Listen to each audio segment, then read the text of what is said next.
સાબરકાંઠાના તમામ પોલીસ મથકોમાં સ્વચ્છતા અભિયાનનું આયોજન કરાયું। મહાત્મા ગાંધીજીના જન્મદિવસ નિમિત્તે ભારત સરકાર દ્વારા સ્વચ્છતા પખવાડિયાની શરૂઆત થઈ હતી। અંતર્ગત સાબરકાંઠાના તમામ પોલીસ મથકોમાં 20 નવેમ્બરથી 20 ડિસેમ્બર સુધી સ્વચ્છ અભિયાનનું આયોજન કરાયું હતું। જે અંતર્ગત સાબરકાંઠા જિલ્લામાં 3 ઓક્ટોબરથી વધારે દારૂના મુદ્દામાલનો નાશ કરાયો હતો। જો બીજી તરફ 388 જેટલા વાહનોનો નિકાલ કરી સાબરકાંઠા જિલ્લાના તમામ પોલીસ મથકોમાં ફરજ બજાવતા પીઆઈ સહિત પીએસઆઈઓના સ્થાયી નંબર જાહેર કર્યા છે, જે સમગ્ર જિલ્લાની જનતા માટે સૌથી મોટી રાહત બની રહી છે।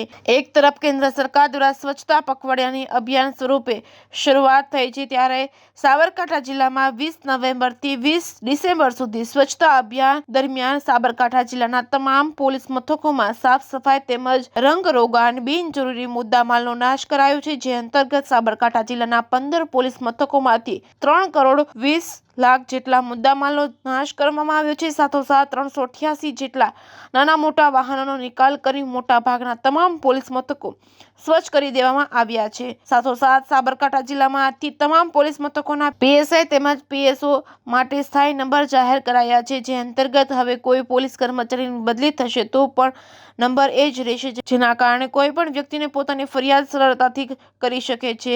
સાથે સાથે જિલ્લામાં પોલીસ મદદ માટે હેલ્પ નંબર પણ જાહેર કરાયો છે। રિપોર્ટિંગ બાય અશોક નાઈ, સાબરકાંઠા। પ્રધાનમંત્રી શ્રીના આદેશ મુજબ પોલીસ ડિપાર્ટમેન્ટ દ્વારા સ્વચ્છતા અભિયાન ચાલુ કરવામાં આવ્યા છે અને તમામ પોલીસ સ્ટેશનની સફાઈ કરવામાં આવી રહી છે।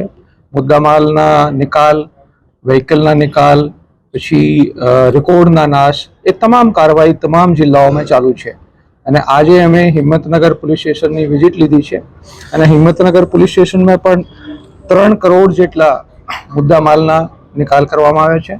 વાહનોમાં બી 400 જેટલા વાહનોના હરાજી કરવામાં આવી છે, જેમાં 32 લાખ જેટલા એ નાણાં ઉપજ્યા છે। એના સાથે સાથે આપ જોયું કે તમામ કચેરીની તમામ જે શાખાઓ છે, તમામ ઓફિસ છે, એ તમામ સફાઈ કરવામાં આવી છે। એની સાથે સાથે આપણે જે ડિજિટલ યુગમાં પ્રવેશ કર્યા છે, તો પોલીસ સ્માર્ટ ટેકનોલોજીનો ઉપયોગ કરીને એના ફાયદા નાગરિકોને થાય એવા ઇનિશિયેટિવ લીધા છે। જે રીતે પાસપોર્ટ વેરિફિકેશન છે, એમાં હપ્તા વધારે લાગતા હતા, 10 દિવસ બી લાગતા હતા, મહિનાઓ બી લાગતા હતા। હવે એક જ દિવસમાં અમે વેરિફિકેશન કરવાની પ્રોસેસ ચાલુ કરી છે કે અને અરજદારને કોઈને પોલીસ સ્ટેશન બોલાવવાના નથી। પાસપોર્ટ વેરિફિકેશન માટે કોઈ પણ અરજદારને પોલીસ સ્ટેશન બોલાવવાની મનાઈ છે અને એને ઘરે જવાની પણ મનાઈ છે। અને ઈ ગુજકોપમાં જ એમના ક્રાઇમ રેકોર્ડ વેરીફાઈ કરીને અને પાસપોર્ટ વેરિફિકેશનની પ્રક્રિયા કરવામાં આવે છે। એની સાથે સાથે ડિજિટલ ટેકનોલોજીનો ઉપયોગ કરીને ઈ એફઆઈઆરની ફેસિલિટી પણ નાગરિકોને આપવામાં આવી છે અને આ સરેરાશ 20 જેટલા ઈ એફઆઈઆર હિંમતનગર જિલ્લામાં દાખલ થાય છે અને વર્ષમાં 220 ઈ એફઆઈઆર દાખલ થઈ છે।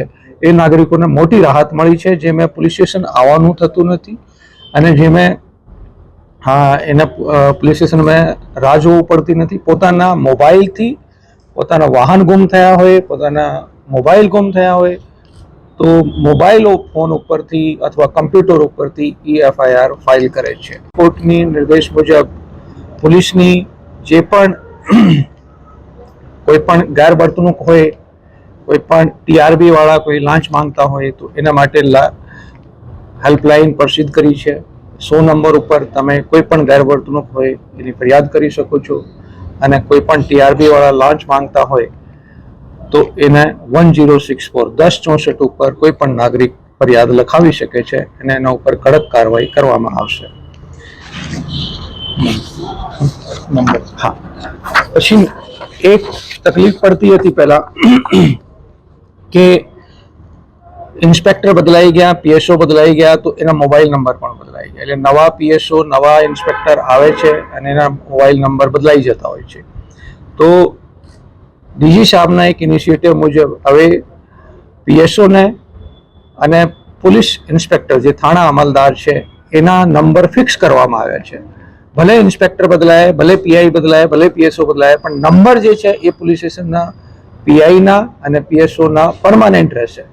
અને આ તમામ पुलिस स्टेशन में आ प्रक्रिया કરવામાં આવી છે અને તમામ પોલીસ સ્ટેશનોના નંબરો ફિક્સ કરવામાં આવે છે. આપ જોઈ શકો છો કે આ નંબર જે છે આ હિંમતનગર એ ડિવિઝન પોલીસ સ્ટેશનના છે અને એની સાથે સાથે હિંમતનગરના જેટલા પણ પોલીસ સ્ટેશન છે એ તમામના પરમાનન્ટ નંબર પીએસઓના અને પીઆઈના એ પણ નાગરિકો માટે શરૂઆત કરવામાં આવી છે, જેથી નાગરિકોને રાહત મળશે. અને આ પોલીસ સ્ટેશનના નંબર ઉપર મોબાઈલ ફોન છે, એના ઉપર વોટ્સએપ પણ મોકલી શકો છો અને કોઈ પણ ક્લિપ મોકલવી હોય એ પણ મોકલી શકો છો અને ફોન પણ કરી શકો છો.